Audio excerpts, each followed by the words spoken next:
Hello guys! Welcome back to my channel, Marita's Kitchen and Travel. Today's vlog, magluto tayo ng isda. So, ito yung ating ingredient.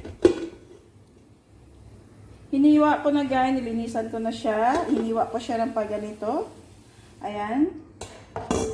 So, yung ating garlic, para sa ating sauce na garlic buttercream.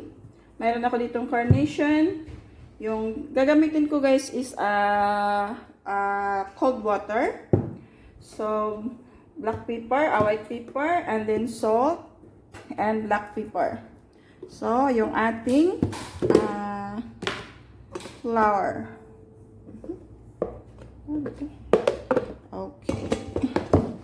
So, maglagay tayo dito guys. Dito natin ilagay. 1, 2,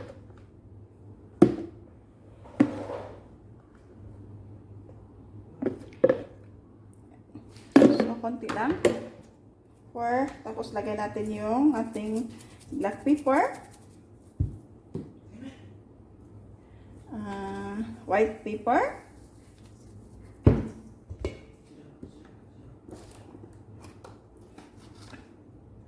Then salt. So haluin muna natin siya.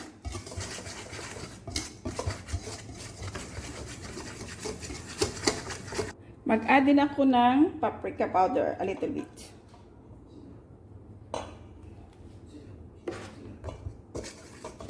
So, haluin natin. Paano lang yan, guys. Pero pag wala kayong paprika, okay lang.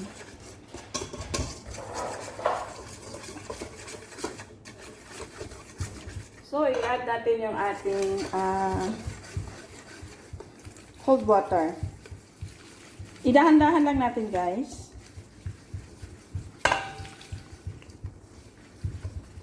Para maano natin yung ating picture.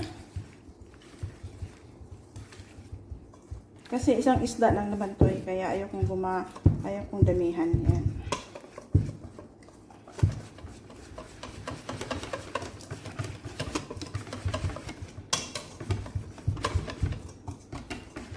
So, konti pa.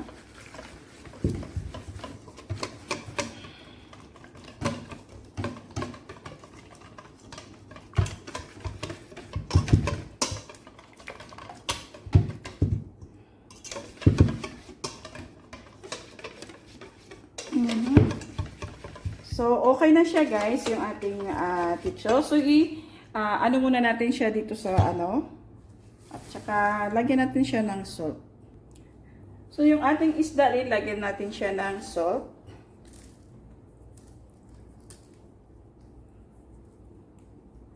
Slice lang yun ng paganito guys. Ayan.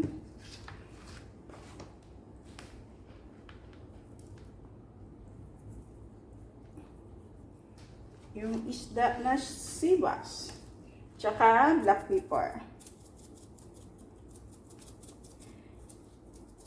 Kunti lang din ilalagay ko kasi nilagyan ko na dun sa powder, mayroon na siyang black pepper. So, okay. So, bago natin siya ilagay sa ating ginawang dito.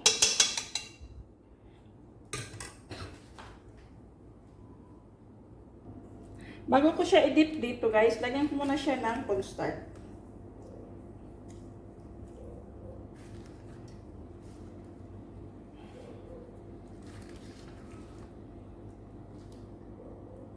Para mag-crispy siya pag niluto natin. So okay na siya.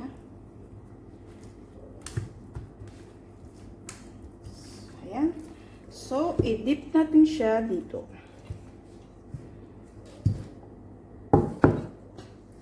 Ayan.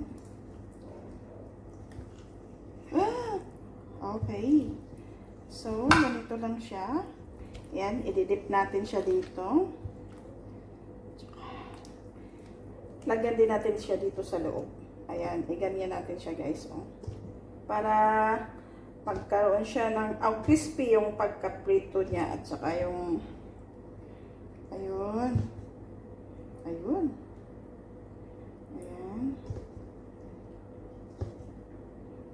Pero maganda siyang tingnan, guys. Pag wala kayong paprika, okay lang. Optional lang din yan, guys. Tapos pag fry ko nito ay naka-ganyan siya, oh. Naka-ganyan siya. So, naka-ganyan siya pag na-prito na. Diba? Nakaupo siya. So, kailangan natin siya lagyan ng mga ganito siya, guys. Hiwain natin siya dito para pag pinirito natin is maganda yung kalalabasan, okay? So, yung ginawa kong tama lang yung yan. So, okay na guys. Samahan nyo ako doon sa likod at iprito natin. So, tara na guys. Samahan nyo ako doon sa likod. Tingnan mo ko, diba? Ang ganda. So, okay. So, okay na yung ating mantika guys. Mainit na. Okay. So, let's go. Gamitan natin siya ng spatula.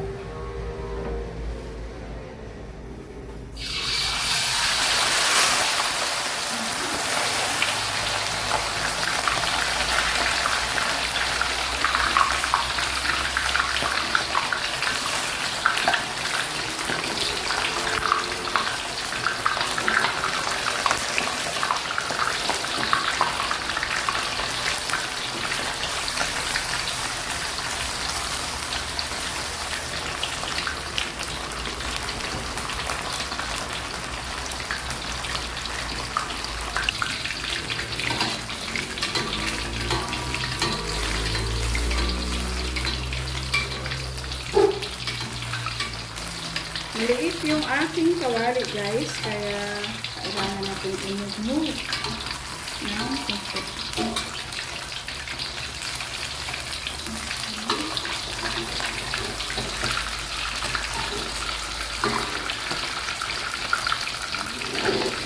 Ayan, yung kaya naman ang ating lagyan.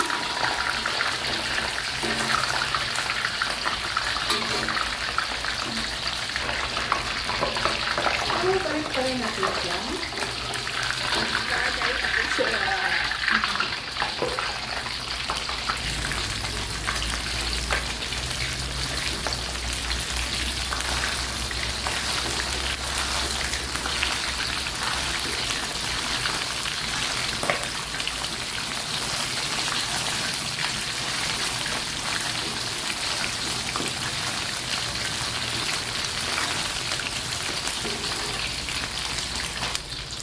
So, okay na siya guys. Ilagay ko lang muna siya dito para yung oil ay makatulog. Okay?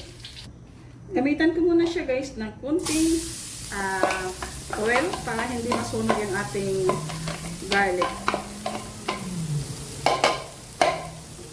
So, ito muna natin siya hanggang malabas yung ng kanyang bago.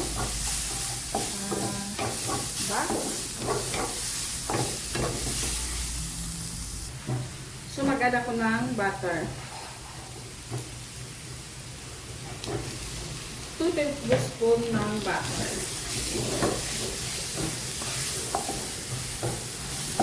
Oh, ang bango. So, mag-add ako guys ng chili. Optional na lang to guys.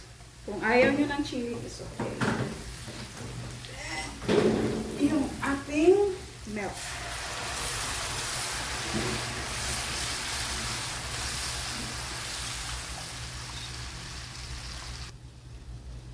So, ilagay ko lahat ng isang can ng milk.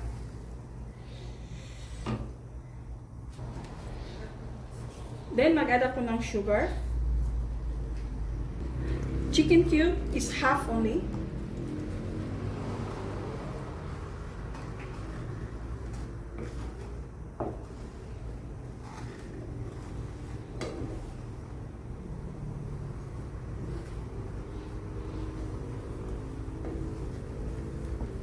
Natin.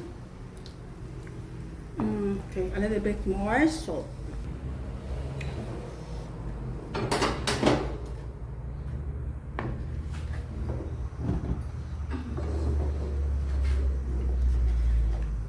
Kunting reduce pa guys. Tama na siya.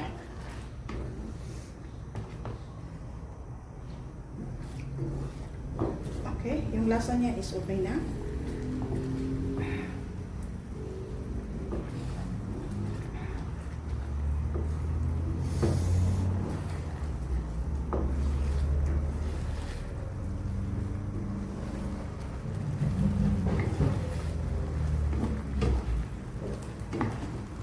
Okay, palaputin muna natin siya saglit. So, okay na siya guys. Malapot na siya. Ayun. Okay. So, ilagay natin siya dito sa ibabaw.